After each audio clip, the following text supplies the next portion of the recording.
حضرت عبداللہ ابن عمر رضی اللہ تعالی عنہما اس روایت کو نقل فرماتے ہیں کہ آقا علیہ الصلوۃ والسلام نے ارشاد فرمایا کہ اگر اہل جنت کو تجارت کی اجازت دی جاتی تو انہیں صرف کپڑے کی تجارت کی اجازت دی جاتی یا پھر جو ہے وہ عطر یعنی خوشبو کی تجارت کرو، ان دو کی اجازت دی جاتی۔ اور اس سے ان دو تجارتوں کی اہمیت کا بھی ہمیں علم ہوا۔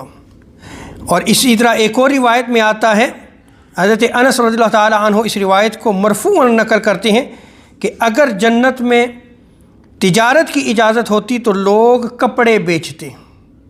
اور اسی طرح ایک اور روایت میں آتا ہے کہ اگر جنت میں تجارت کی اجازت ہوتی تو کپڑے کی تجارت کا حکم ہوتا۔ اب اگر ہم صحابہ کرام کی طرف دیکھیں تو حضرت سیدنا ابو بکر صدیق رضی اللہ تعالی عنہ کپڑے کی تجارت کیا کرتے تھے، آپ کپڑے کے تاجر تھے۔